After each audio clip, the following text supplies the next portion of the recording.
to All About Agatha, the podcast dedicated to reading and ranking every single mystery novel written by the Queen of Crime, Dame Agatha Christie. I'm Kemper Donovan. I'm Catherine Brobeck.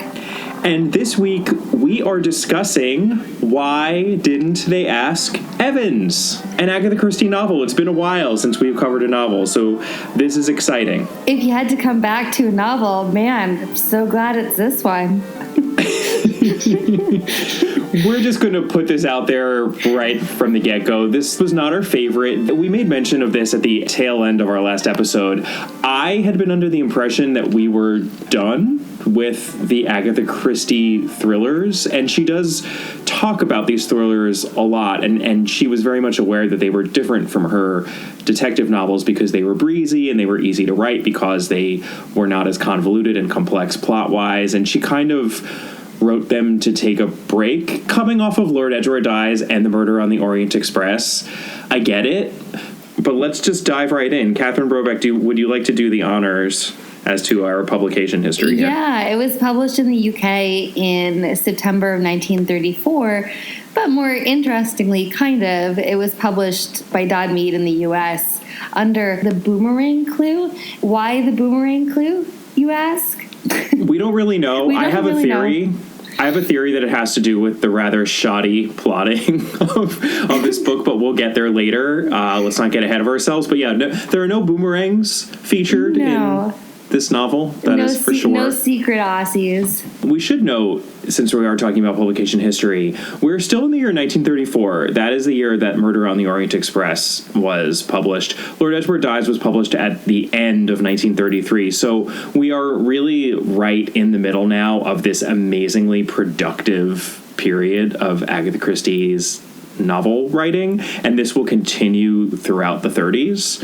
Right. As we said, this was for her a little bit of a break, and I would just like to note the larger context of incredibly elegant and complex storytelling that was going on, not necessarily in this one, but within a larger and impressive landscape. Right. So our victim is not Evans. Our victim is Mr. Alex Pritchard, who is found with a broken back near death, having seemingly tumbled to his death on a poorly marked sea cliff/golf course walkway in Marchbolt, which is in Wales. Mm-hmm. He is, of course, very tan and healthy, and I would just like to take a moment to note, we've talked about this before, but boy did Agatha Christie have a type. She specifies that he had crisp, curling chestnut hair, just touched with gray at the temples. She loves a little gray at the temples, doesn't she? And a super tan man. Yeah, and a super tan man. So anyway, he's one of those. The one thing that he does before dying is uttering this cryptic phrase, "Why didn't they ask Evans?" Let's move on to our suspects, because suspect, in theory, number one is the person that he actually utters that phrase to. It's Bobby Jones. He is a former Navy officer. He's the son of the vicar of Marchbolt. He is a job seeker. He is between opportunities, one could say. Sure. And so he's leisurely golfing, and he hears a cry as he errantly hits a golf ball, and he and his golfing companion then subsequently discover the dying man over the side of the cliff, and there is a moment where they're concerned that the golf ball actually hit the man. Might be the thing that hit him. I will note that Bobby Jones was a very famous golfer at the time the book was published, so it is kind of funny.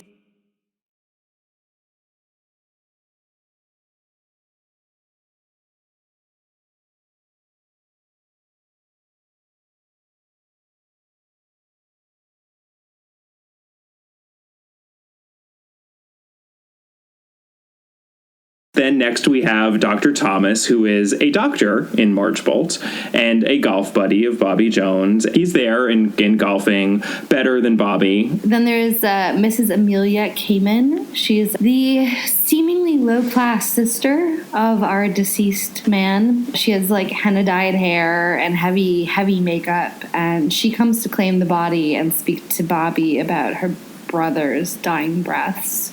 Then we have Mr. Leo Kamen, who is the brother-in-law of the deceased and the husband to Mrs. Amelia Kamen. And then we have Mr. Basington French. This might be my favorite part of the entire book, actually, is this name. Let's talk about this name. Yeah, let's talk about the name for a second. He introduces himself at the corpse, for what it's worth. He comes through the mist while Bobby is sort of holding down the fort while Dr. Thomas goes to get help. And he basically introduces himself. He's like a little bit squinty-eyed in Bobby's point of view. And he introduces himself as Mr. Basington French. But Mr. Basington French is, first of all, it's a hyphenate. And then the second part of the hyphenate doesn't have a capital letter. Instead, it has two F's. Right, it's two lowercase f's. Yes. And so he basically agrees to guard the body while Bobby goes to play church organ. There we go. Then we have Mr. Henry Basington French, who is the brother to Roger and a heroin addict. Oh, yes, indeed. And a gentleman of leisure, and wife to Sylvia Basington French, who is another character and potential suspect, and father to little Thomas, who is not a suspect because he is a little boy. Then we have Dr. Nicholson, who is the sinister owner of a sanitarium located near the Basington French estate in Hampshire. Because is there any other kind of an owner of a sanitarium other than a sinister owner? Apparently not. And then finally we have Moira Nicholson, who is the beautiful, delicate, perhaps hunted wife of said sinister-seeming doctor. And her delicate beauty is referenced a lot. At one point, she's definitely referred to as a sad Madonna, which is another Christie go-to. I remember that being used in Peril at End House, for example. Fairly robust list of suspects. It's no Murder on the Orient Express in a lot of different ways, actually. That's the understatement of the podcast. So those are our suspects. Now let's talk about the world as it appears to be. Bobby is what I guess I would call the 1934 version of a millennial. He lives at home with his cranky jerk of a father who's the vicar. He mostly spends his time playing golf and complaining. So he and Dr. Thomas are golfing. They end up coming across this dying man down the ledge. Dr. Thomas runs for help. Bobby stays with the man, who at first appears to be unconscious. His back is broken. But then he jerks awake and cries out, "Why didn't they ask Evans?" And then he immediately dies. So Bobby places his handkerchief over the man's face. And then he proceeds to rifle through the guy's pockets. And he doesn't find any ID, but instead he finds a picture of a delicate, lovely woman. Might one even call her a sad Madonna? Sounds like someone I may have described before, but we don't know who it is yet. No, we don't. But he's running super late to play church organ. Right. So another passerby comes through the fog. It's Mr. Basington French. And Bobby's like, "Hey, you know, it would not be very gentlemanly to just leave the corpse here while we wait for the authorities, but, like, I really gotta get running." Mr. Basington French is like, "Oh, quite right, quite right. You go and play church organ, and I will keep vigil over the body." So then, instead of immediately following up, which one would think that you would do if you had just talked to a man dying and then had left his body with a stranger, Bobby doesn't do that.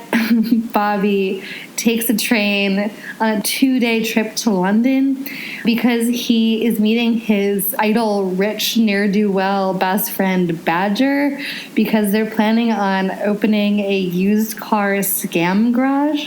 They're going to buy super, super cheap, barely running cars and then essentially paint over them and sell them for profit. Put sawdust in the carburetor. Yeah. That's the old trick. Yep.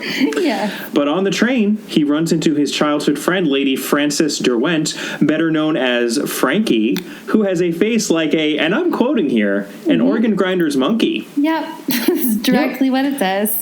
Yep. Although Christie does clarify parenthetically on what she means by this. She had long, sorrowful dark eyes and a puckered up face. Okay. And she's apparently still quite attractive. We get the sense quite quickly that she's attractive through her charm and charisma. She's certainly not just a pretty face and may in fact not be a pretty face at all. It's definitely possible. She is also idly rich, but most importantly, very bored. There must be more than this provincial life. and quite thrilled about this upcoming inquest that Bobby is going to be involved in. Bobby testifies at the inquest. It's ruled as an accident, but he meets Mr. Alex Pritchard, the apparent victim, his sister, who's this Mrs. Kamen. She of the henna, who's like super tarted up. And so supposedly what Bobby has found out from Frankie is that they only identified him because they put the picture that they found in his pocket in the paper. And Mrs. Kamen is the woman in the picture. Correct. Right. And so Bobby is super confused, and there are some deeply unpleasant passages where he is contemplating how badly women age. But so they ask him, did he say anything to you? Was he conscious? And Bobby's all like, no, nothing that I recall. And then, of course, after they leave, he remembers, oh, no, why didn't they ask Evans? So he sends a letter to these strangers, and then his dad is basically telling him off about this project with Badger. Right. He knows it's doomed to failure. Indeed. And so Bobby's like, whatever. I'm going to just take a lunch and take like, it's like whatever, Dad. Yeah. Seriously, Dad. Like, I'm going to grab this beer. You're such a downer, Dad. I know. I'm going to grab this beer and my fancy lunch, and I'm going to have a seaside picnic by myself. So he does that. And then he takes a nap, and then he wakes up from the nap, and he downs the beer that he has.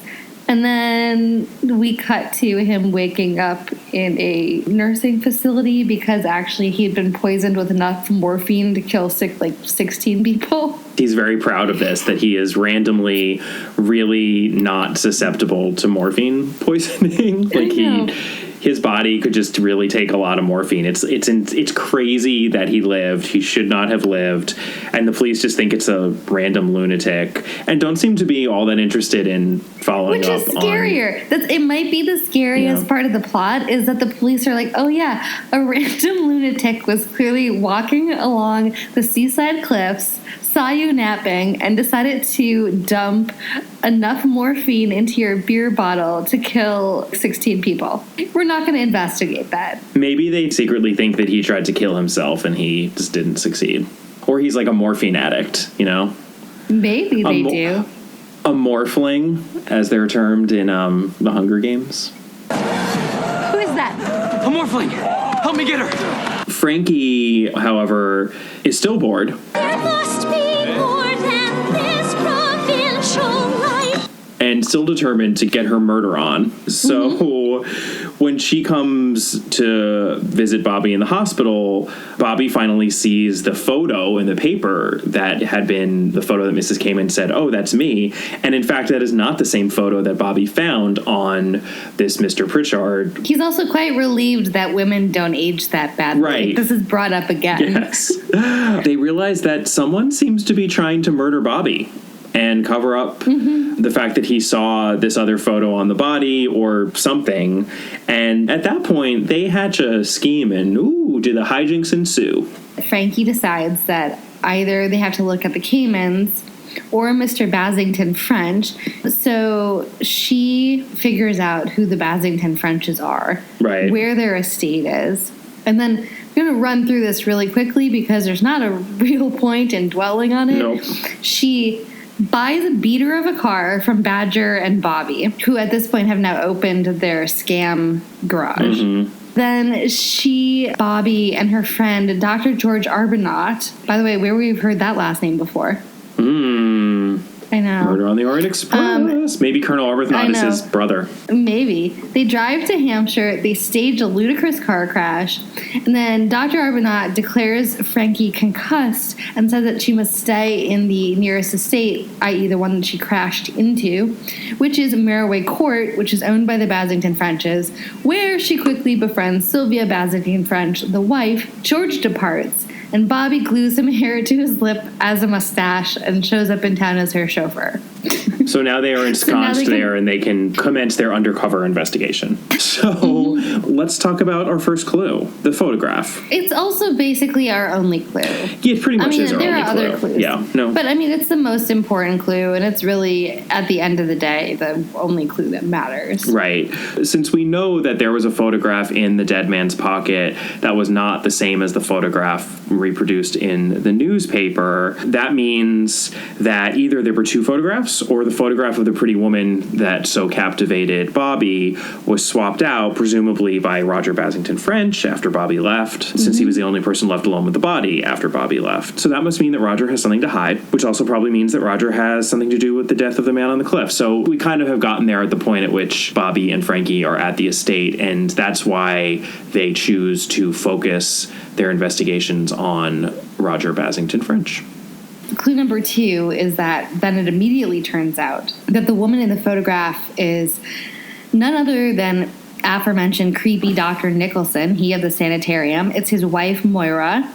Right. Well, not And immediately, because Frankie meets her first. So right, Frankie does meet her first. the reader doesn't. And There's mention made of Moira's large, sad eyes, and I certainly picked up on it. Was like, oh well, that's the woman in the photograph. But we don't actually get confirmation of that until Bobby meets her in a scene that is ripped straight from the pages of Wilkie Collins' The Woman in White. And I just think it's worth noting because we talk a lot about how Christie was influenced by Sherlock Holmes, and she certainly was. She was also very influenced by Wilkie Collins, who himself, as a forebear of the English detective novel, was very influential. And The Woman in White was even more popular than The Moonstone, which we've already seen used as inspiration in The Adventure of the Western Star in an earlier podcast. So the notion of a woman who is being perhaps kept against her will in a sanitarium or in some way under the influence of an evil man where a sanitarium or an asylum is somehow involved. Right. That's just total Woman in White territory. And I actually didn't mind it because I love The Woman in White. It's one of my favorite books. And spoiler, but she does eventually kind of turn this trope on its head. So I thought that was kind of clever. But let's move on. Bobby tells Frankie, oh my gosh, this woman is the woman in the photograph. She eventually then brings it up to Roger, who even admits Frankie to taking the photograph. brings it up to Roger, you're saying? Yes, Yep. Frankie brings it up to Roger, who even admits to taking the photograph because he saw it and he knew who it was, and he didn't want to upset Moira. Right. As, in fact, the deceased is not Mr. Alex Pritchard, but it's instead a sort of famous Canadian adventurer named Alan Carstairs, who has at this point come down to see her and also to inquire at the same time about his deceased friend John Savage, who had also been passing through and had visited them before he tragically committed suicide. And if this sounds bewildering and like an information dump, it felt the same way in the book too. Because we are told about it in exactly that same way. John Savage committed suicide because he realized that he had cancer and he just wanted to end his life before suffering any longer. And Alan Carstairs had seen John Savage's will, and something just didn't ring true, and he's investigating further as to the circumstances of John Savage's supposed suicide. I mean, this really brings us to the third clue, which is that Alan Carstairs was walking around asking about John Savage, and he left all of his money to a mysterious Mr. and Mrs. Templeton, who nobody had ever really met. More names that we've never heard of that just get introduced on the fly. But here we have, there's an easy enough deduction here. We have another mystery couple. Where have we already seen a mystery couple in this book? The Caymans? Indeed, and more importantly, Frankie is checked up on the Caymans already. She's searched them back to where they told the police they were staying in London. Right. And it's completely vacated. It's like an empty, rundown building. It's been long vacated. There's no sign of them. So we have now two missing couples who are possibly involved in the same case. Right. It's probably the same couple. It's probably the same couple. So now let's just dig in on this John Savage business, because this seems to be at the heart of the mystery.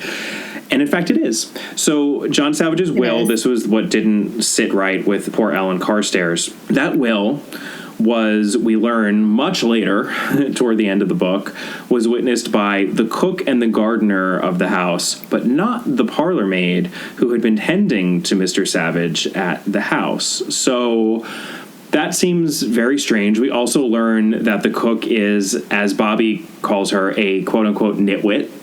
Just really dumb. Right, lovely. And I believe the gardener was new and didn't really know anyone in the house. So the deduction there is that John Savage was not, in fact, John Savage, that if the parlor maid had been asked to witness the will, she would have said, that's not John Savage lying in that bed. So we know that something's up with the will, and not to jump the gun, but the pertinent question here seems to be, why didn't they ask the parlor maid? Does that sound familiar, that question? Gee.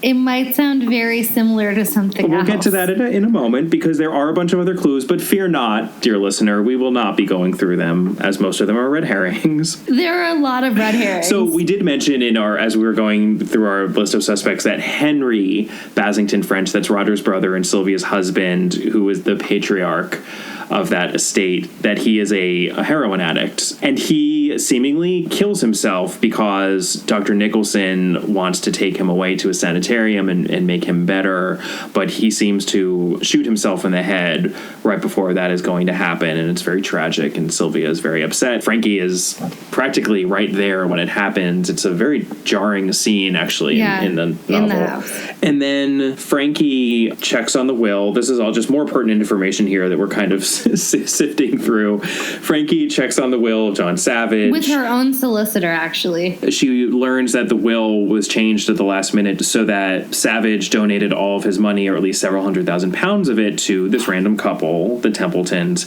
and the rest of it went to charity, which, funnily enough, is the bit that put Alan Carstairs onto the scent of something not being right, because he knew that his friend, Mr. Savage, did not like charities and wouldn't have donated all of his money to charities. Yeah, so Frankie decides to go pay those Templetons a visit, and guess what? Because this is an Agatha Christie thriller, she gets chloroformed and tied up. Of course she does. And Bobby does too, by the way. I think Bobby gets hit on the head, right? I mean, there has to be a dude getting hit on the head in an Agatha Christie thriller. Yeah. Yeah, but you know, so she gets chloroformed, and then they both end up basically tied up in the same room together. Which I'm gonna be honest with you. If I were ever to launch a murderous scheme and then kidnap two people that I was planning on killing, I probably wouldn't hold them in the same room together. Oh, yeah, no, this is where we then reach the sort of James Bondian point of the plot where it's like, just kill them. Just kill them. Right. Scott, I want you to meet Daddy's nemesis, Austin Powers. What are you feeding him? Why don't you just kill him? No, Scott, I have an even better idea. I'm going to place him in an easily escapable situation involving an overly elaborate and exotic death. Why don't you just shoot him now? I mean, I'll go get a gun. We'll shoot him together. It'll be fun. Bang! Dead. Done. One more peep out of you and you are grounded, mister, and I am not joking. They immediately, of course, realize that the villain is the villain that they thought it was the whole time, which is the problem that I referred to earlier in this podcast, is that they realize who the bad guy is very early on. It's Roger Basington French. Yeah, it is. And so all these red herrings have to be put up, and all this plot has to be put there, when in fact we've already figured out who the villain was, 100 pages ago. Yes, but they didn't know why. They didn't know. No, they didn't. And so, but now he has them tied up in this room. But instead of just killing them, why don't you just kill him? He leaves them there, I guess, to think about it. Yep. And then, I mean, if the book hadn't lost me before, this was really the moment where I was like, Remember Badger? Yeah, because I didn't at this point. Well, who would have remembered Badger? He hasn't been in the book since like page 10. He's the ne'er-do-well partner on the used garage venture with Bobby. He crashes through a skylight in the roof. Indeed and he does. saves them. It's absurd. It's because he's been following Bobby because he actually needs extra money because he blew a bunch of money, of course. Right, and we only learn this after the fact, after he's already saved them. So anyway, there's a big crash. Obviously, Roger comes back and wonders what happened, but Bobby pretends he broke the skylight with his shoe because he was trying to kick it off. But at that point now they're not tied up, so then they get the jump on Roger, tables turned, and they go downstairs and they find Moira, poor, sad, victimized Moira, and she is lying, with her arm over her head, drugged and helpless. So that happened. They do call the police. Sure. Because Moira is also, she needs tending to, and Roger needs to get put behind bars. Then they look more into this will and the whole business of the cook and gardener being the witnesses and not the parlor maid. And guess what the parlor maid's name was? Why didn't they ask the parlor maid? Why didn't they ask Evans, the parlor maid? Evans. And also, guess what? Guess where Evans is? In the vicarage. She's in the vicarage. Bobby's dad's vicarage. And we did get a little scene where her name is now Roberts because she got married, and she is there in the very beginning of the novel as a new servant who's in the vicarage. And that's actually why Carstairs, of course, was in Wales. He's looking for Evans.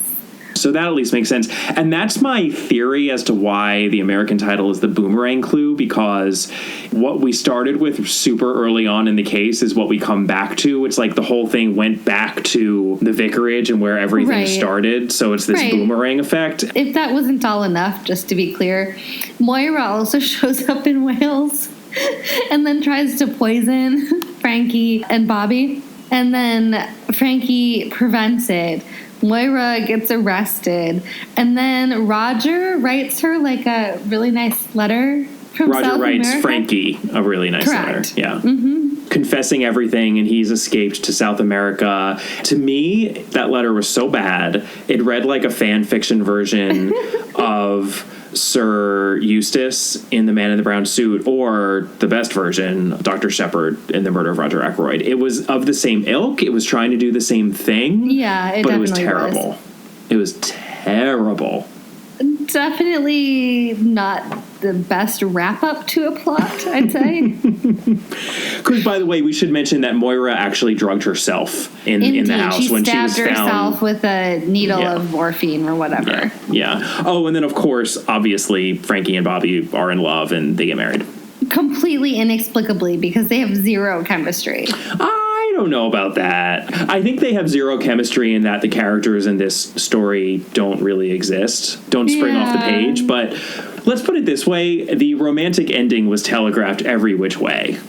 Right. I think we've expressed our distaste for the mechanics of this one enough, but I will just note that later in the book, there's a bit of dialogue where Bobby says, "Frankie, my dear," and I actually felt the need to write in the margin, "Frankie, my dear." I don't give a damn. And I think that kind of sums up my feelings about this novel as a whole. Yeah, you, miss, are no lady, and you, sir, are no gentleman, and you, book, are no mystery puzzle.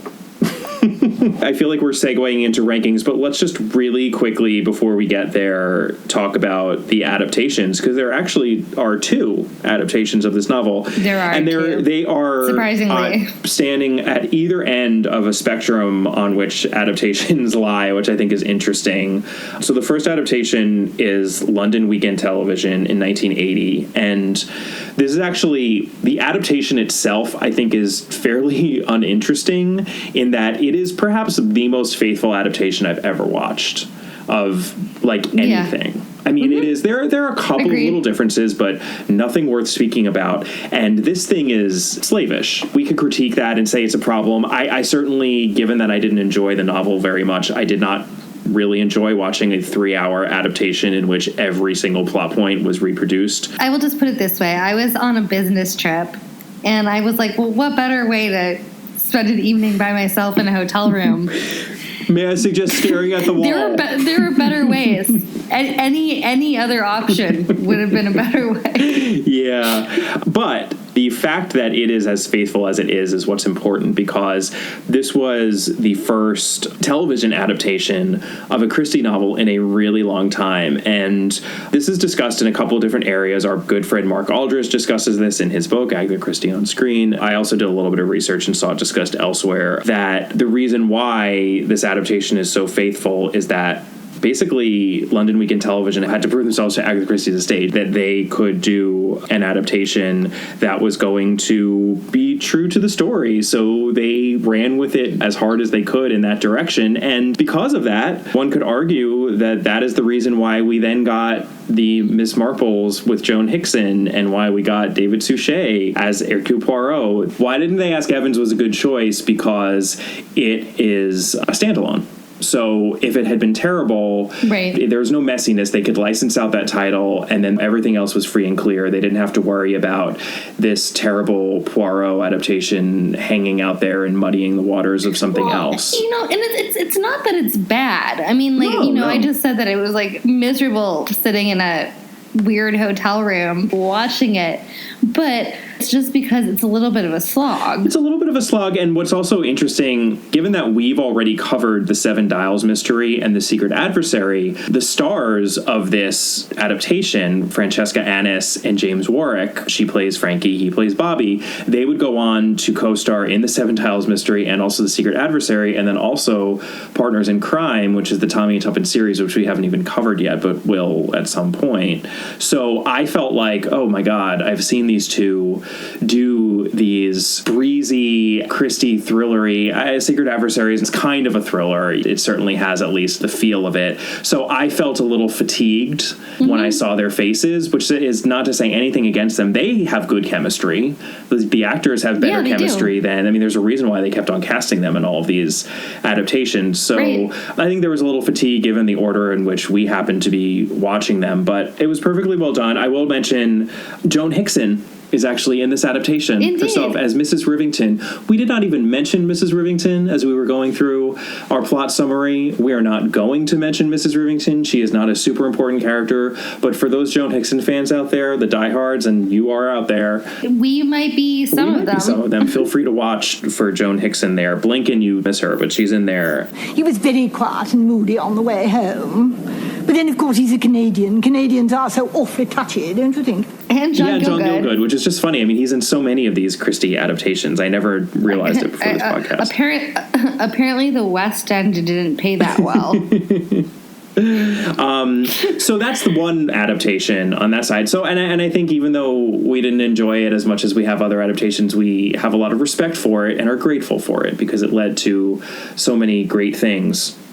One of the later adaptations of the ITV Agatha Christie's Marple series, which we won't belabor, we've talked about our dislike opinions of this series before. This was in season 4. Although this is Julia McKenzie, which is an upgrade. Yeah, Geraldine McEwen did Miss Marple for seasons 1 through 3, and then Julia McKenzie took over in season 4, and Why Didn't They Ask Evans was adapted in season 4, and this is, of course, one of the, they chose these standalone thrillers and then shoehorned Miss Marple into them, not terribly well. Really weird ways. Yeah, like not even in a good way. And we've talked about how we think that's really weird that they did that anyway, since they were still Miss Marples that have not been told. Right. But they did it, and it's the typical Agatha Christie's Marple adaptation in that it's loopy, it's tonally odd, and it shifts between hysteria and over-the-top comedy. They spent a lot of money on clothes, I think. That's always what it looks like.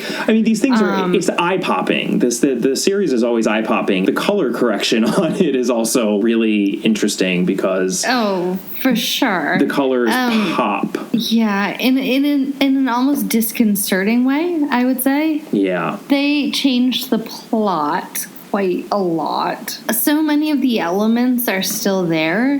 The why didn't they ask Evans clue is there. Bobby does find the corpse, although he finds it in a different way. To give it its due, the one thing I appreciated is that they included a decoy Evans character. There's a Lord Evans. So the whole time you're thinking, oh, well, that must be the Evans who it is. And to me, that was a little bit of an improvement. over the actual book. Evans comes out of nowhere at the very end. I guess so. Although, as somebody who knew what the end was, I was a little bit irritated by it. I was like, come on, guys. Like, you had to put that in there. Sure.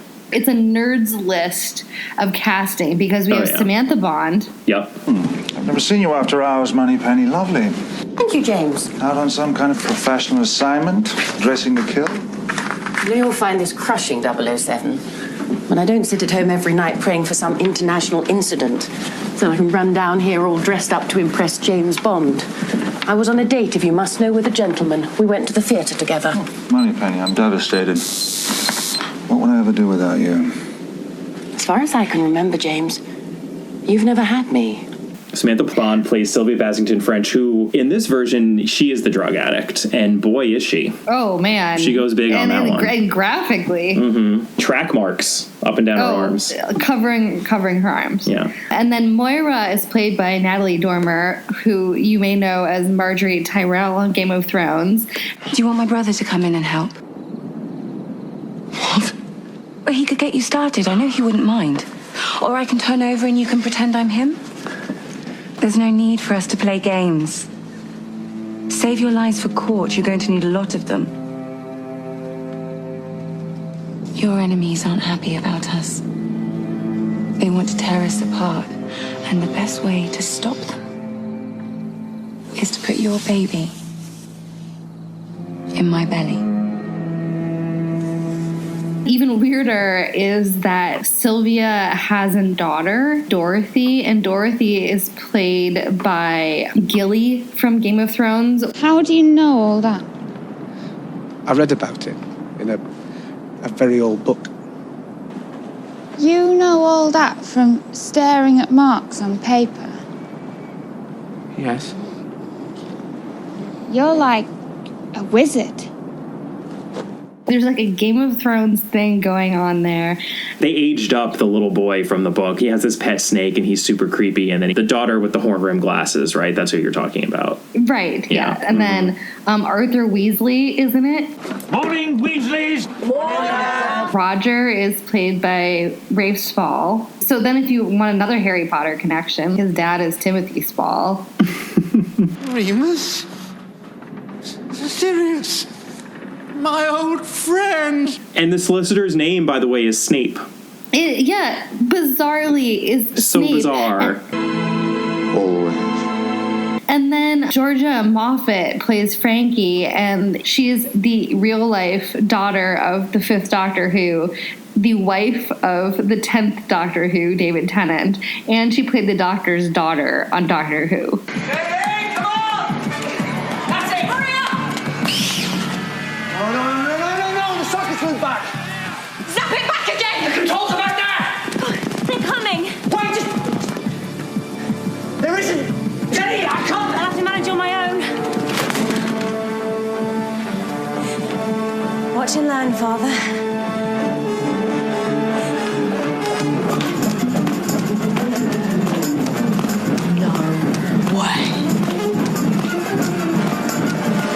That was impossible. Impossible.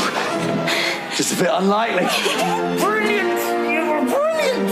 Brilliant! There's a really specific British fantasy television series nerd thing. I mean, it's like a fantasy league of British actors. And what's so frustrating, and all of these adaptations are like this within this series, because the casting is insane. It's really good. And the material is terrible. Right, just terrible. Yeah. Terrible. And the direction is weird. And I don't think that it's badly directed. I think it's just that the art direction and like the tone that they set for the series just doesn't work for me. And I think for a lot of people, it's better when they switch over to Julia Mackenzie. It's better. But it's better. There's something very disjointed about all of it, and also because I guess they had to just like puzzle the plots together. that makes it worse. Just a moment of complete honesty here. I so often in watching these adaptations, both before doing this podcast and while doing this podcast, I fall asleep during them so much because they're so bad, and it contributes to how confusing they are. So I have this weird thing sometimes where I'm like, is this as confusing as I think it is, or is it just that I keep on falling asleep? And I'll be like, okay, this time I'm going to stay awake, and I will fall asleep like 4 times and watch the same 10 minutes over and over again, and it just starts making less sense the more I watch it. And I find it so frustrating. And I will just say, I never have this problem with Joan Hickson, Miss Marple, and David Suchet Poirot. Never. No. Because I don't fall asleep in the first place, but even so, it's also not confusing. It's just something specific to these particular... It's like a fever dream. There's a fever dream quality to it, but in the worst of ways, like an uninteresting fever dream. I mean, I find it... It's like a boring drug trip. The thing that I find the most jarring always is like the episode will start and I'll be kind of like, okay, I can do this. And then we'll have like all of a sudden like it will be like a dark stormy night or something, and then like jagged as though you were doing like an Instagram story and you were going to write onto the Instagram on your phone. It will be like in neon letters and it will be like, why didn't they ask Evans? I know exactly when I'm always like, okay, this one's going to be different. I'm going to get it. No, it's every one of them. It's fine. Then I'm like, ah! Why did they do that? Like, why did they make that decision? It's so jarring. It's just and like, then you see no. Carrie, and then you see like Carrie Mulligan, and you're like, why is this so bad? No, you're like, oh my god, it's like neon font, and then all of a sudden it's Marjorie Tyrell from Game of Thrones. Anyway, so yeah, needless to say, that's at the other end of the spectrum from the London Weekend television version, and we didn't super enjoy it, but I think we've probably spoken enough about that. Let's get on to ranking this thing. Let's talk first about plot mechanics. They sort of make sense. That's the nicest thing that I can say about it. That's the thing. I mean, they sort of make sense, but the thing is, and given that this is Christie, I mean, in the best Christie, plot mechanics not only make sense, but are ingenious, right? Right, like we're blown away by the working of the plot. Murder of Roger Ackroyd, murder on the Orient Express, et cetera, et cetera. We'll get to others. It doesn't even have to be the crown jewels. Like there are other Christies that are more well, I mean, like we really like we both love Peril at N House, and I think we actually ranked the plot mechanics kind of low. We gave it a 7. But I mean, like, I think that we had some criticisms about the plot mechanics in Peril at N House, but I still think that the book is genius, you know? But I think they are particularly bad in this book. I don't think that they're as bad as in The Secret of Chimneys. I still think that is the worst that we've come across, just because they made sense even less. I will say this in its favor. It was easier to get through this book than The Secret of Chimneys. Yes. It was not actually hard to read this book. It was not hard to read, but that really is the best I can say. And then I think we touched on this with the fact of why we think it might be called the boomerang clue, but that is not a good thing to me. The fact that we're given a lot of information that ends up becoming pertinent, but in an unexpected way at the very end of the book, to me it makes a lot of the middle that we slogged through feel pointless. Right, and what I said earlier, the fact that we know who did it basically really early on, that's the entire reason that they investigate it. That's fine. We can do that. And we talked about it in Lord Edward Dies. Right, and I think that was fine because in Lord Edward Dies, we don't know how she did it. And the way she did it was ingenious. Yeah, right. Actually. Correct, absolutely. Or at least the way it was done was ingenious, right? So, and that was like, oh my God, okay, it was actually the revert, the impersonation was the reverse of what we thought it was, blah, blah, blah. But here, there's no ingenuity. Just to get really specific for a second, I was even annoyed by the fact that there's this one clue with Roger Basington French, and this is when poor Henry Basington French seems to commit suicide, and she writes, presently Roger came out again from the house. He seemed slightly breathless. And I wrote in the margin, that's a clue. It's been used as a red herring clue in other Christies, but it's just not artfully placed in there. It's not interesting. It's just the plotting of this thing is very bald and also, let me reiterate, our two heroes get saved by a guy named Badger falling through a skylight. Right. I believe, as you put it, Deus Ex Machina, I mean, to the max. Yes, absolutely. To the maxina. Absolutely. Aww. Oh, boy. I think, did we come to an agreement on a 4 for this one? Yeah, I think so. Okay. So then plot credibility. I actually think that, and this is going to become a theme, that Frankie is the best thing in this book. I like Frankie. I like Frankie. Well, as we get to characters, we'll talk about this too, but let's just talk about this in terms of credibility. Frankie's motivations and just who Frankie is as a character and the way that she functions in the plot, there's credibility there because she's rich and she's bored and she just wants to go on a lark and have an adventure, and she does. There must be more than this provincial life. Bobby, though, is just unbelievably stupid, and stupid in a way that we're then not supposed to think he's stupid later on. He's inconsistently drawn. For sure. And the way that he functions in the plot, I just never believe that he's an actual person. So for me, and in that he's driving a lot of the action, he really damages the plot credibility. And then everyone else in this, including our villains, Roger and Moira, are, I just think, absurd. I mean, I mentioned the fact that, yes, I appreciated that she flipped the woman in white trope on its head. So it's like the woman who's running out on the lawn and who you think is being trapped by her evil husband. She turns out to be pulling one over on her husband who's totally innocent, and she's the evil one. Great. That's fine. You know, that's good. But so the actual motivation here is that there is a rich guy who they kill. So the motivations are get money off a dead rich guy. Then dead guy number 2 has come along, so they have to kill him because it's cover-up. Alan Carstairs with the cliff. Yep. Correct. And so then the brother has to be killed as yet another part of the cover-up. Yep. And then you have to kill the 2 amateur sleuths as the last piece of this cover-up. So, like, from a motivation standpoint, like, I guess... But that's 5 people. Yeah, I know. Hey, they're serial killers at that point. It's insane. And the problem, because Agatha Christie does have serial killers in her books, and she does have insane plots that go to great lengths. I would call them, I would not call them serial killers. I would call them multiple murderers. Well, but that's the problem, because in this book, she's not writing them in a way that is consistent with what they are doing.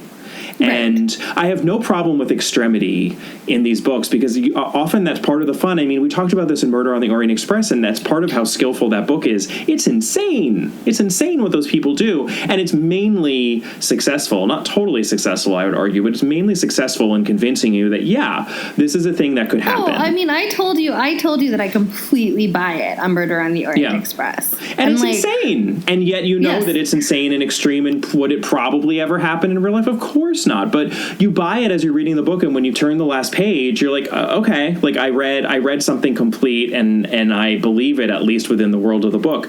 We never get that here. That Roger and Moira could kill that many people. No, it's absurd. And to put this one in perspective too with our rankings, I'm saying that I think we should give this one a 3. We did, believe it or not, go lower, and that was with the Big 4, which I think is granted because the Big 4 was even more insane in certain ways because of, the Big 4 has no credibility at all. At all. This one maybe has a smidge, which is why I think it ticks up a little bit more. We also gave the Seven Dials mystery a 3 in plot credibility, which feels right to me because I think this is a similar, it's another breezy thriller, but it's the problem with these is that the way that these people are acting is just not convincing. And I'm sorry, you can write a thriller with a plot that moves along convincingly as if real people were making the action happen. So are we in agreement on a 3? Yeah, I think so. Okay.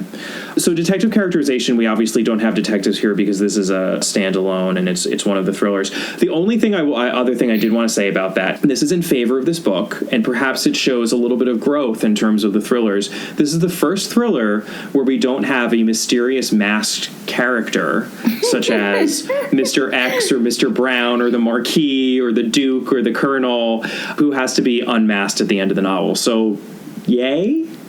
Sure, although Roger does sort of do that same sort of like villainous summation role. I know. He does sort of disguise himself, and he is kind of unmasked as the one behind it all, and I guess more to a certain extent. But anyway, we're going to count the one-off characters category twice, and this is where we should talk about Frankie because we both did really like her. She's a good character. Yeah, she's meant to seem like maybe she's not observant or something, but she's very observant. She's just really bored. There must be more than this provincial life. I also think she's kind of creepy in the sense that I think that she's exactly the person who would slow her extremely fancy green Bentley down at the site of a grisly accident to, like, check it out. To rubberneck. Yeah, she's a total rubbernecker. Total rubbernecker. I think you compared her to Flora in Cold Comfort Farm, which I liked a lot. I did. Yeah. That's one of my favorite. I love that book so much. I love that book. And Flora is a great character, and I think that's spot on. There's a little bit of the Catherine Gray from Mystery of the Blue Train, but she's a better version of Bundle in Seven Dials Mystery and The Secret of Chimneys. Right. She's an upgrade from Bundle, but she is Bundle-esque. Yeah, exactly. I think that's a perfect way of putting it. And there's this one quote that I think it shocked me a little bit because it was Agatha Christie using a bad word, and not a racist bad word. It's just perhaps a little bit of a sexist bad word, actually. But Frankie is kind of annoyed because this is when Bobby still doesn't realize that Mrs. Kamen is not the woman in the photograph who he was sort of mooning over. And she says, "It seems to me you're absolutely batty over a painted up rattled bitch. Yes, I said bitch, like the Cayman." And that's a quote in the book. I just love when she says, "Yes, I said bitch." I was like, "Ooh, Agatha." Frankie knows who she is and what she wants, and she goes out and gets it. So there's that, but the problem is everyone else. Right. We've talked about Bobby. Bobby just, to me, he feels like a tool who's used in both senses of the word, but he's a tool who's used to further along this meandering, stitched together plot, and I don't get a full sense of him. If Badger wasn't bad enough as a Deus Ex Machina, he also stutters in the book. He does. Which is, I don't know. And then we also mentioned the letter from Roger Basington French, which just was this tacked on ending that made him villainous in a really cartoony way. Moira also at the end when she's trying to shoot Frankie and Bobby, I just didn't believe it for a second. It's ridiculous. So I think that's why we're coming out on a 5 with that. I think it would be a lot lower without Frankie. And if it were more Frankie-like, it would be a lot higher. So it's a 5, which we're counting twice. And then setting a tone is the last category because Stuck in Its Time, little spoiler, but we're not giving any deductions for this one since this is one of those Agatha Christie's that is set within England and does not feature any foreign people or Jewish people or anyone other than white Anglo-Saxons. So it does not even really spend that much time on poor people.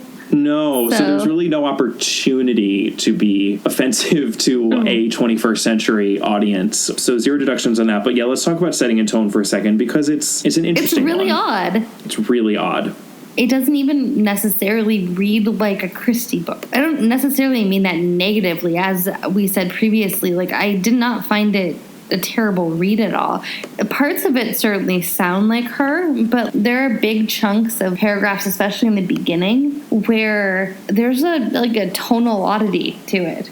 It feels baggy. It feels padded out in moments with perfectly light and breezy and charming digressions because as anyone who has read Agatha Christie's 500-page autobiography, such as I have, will know, the woman is chatty, but she's charming. I mean, she passes the elevator test. I would love to be stuck in an elevator with Agatha Christie, but like in the scene where Bobby is talking to Mrs. Rivington, a.k.a. Joan Hickson in the adaptation. Yes. And Canadians are so awfully touchy, don't you think? There's this weird digression where they're talking about why would Mr. Carstairs have said this weird thing? And Mrs. Rivington is like, but of course, perhaps he was only making conversation and couldn't think of anything to say. One does do things like that sometimes. And like, it's very funny, but it's also really weird and it's out of nowhere. And if that was the only instance of this, I wouldn't have even noticed it. But at that point in the novel, about halfway through, I underlined it. And then there's an even weirder one about 50 pages later. There's no need to read it, but it involves Macbeth and Frankie's musings on Lady Macbeth. Yeah. It's perfectly charming, but why? We've read breezy thrillers of Christie's before, but this one just seems a little more all over the place than any of the other ones we've read. Well, it's also really funny because some of those arguments, like, there are plenty of books where I would be really happy to listen to somebody's digressions on Macbeth or crossword puzzles or their favorite opera. Mm-hmm. Obviously, those are references to things. And but I think that the difference is we are used to her running a tight ship. Yeah. Here we don't have a tight ship plot-wise. And then we're ending up with weird digressions, which don't actually add to characters because it's not like it's Poirot. It's not like we're finding out Poirot's thoughts on Macbeth. Yeah, we're going to rate it pretty low. I think we had landed on a 4, which we've given quite a number of times before. We did the same thing with Seven Dials Mystery, which I think had a similar problem, and also The Big Four. I mean, The Big Four had an even larger problem, you could argue, because it was trying to be both a mystery and a thriller at the same time, and that was just jarring. Well, and it's also just a mess. And it's a mess. So we're coming out at a 4 on that, and all told, that gives us a 4 plus 3 plus 5 plus 5 plus 4 for a grand total of 21 points. And so where does that put us? That is actually a little bit of a larger question that leads us into what our next episode will be. Because... Tell us more. Because, dear listener, I'll leave you in suspense for a moment as to the ranking of this novel. But we have an anniversary to celebrate. We have a birthday. We have been doing this podcast for 1 year. Technically, we started the podcast on the birthday of the Grand Dame herself, September 15th, but that was actually when we put out a little teaser, so we didn't put out the first episode until a week later. And while this episode is dropping on Agatha Christie's birthday, September 15th, happy birthday, Dame Agatha. Happy birthday, Dame Agatha. Clink.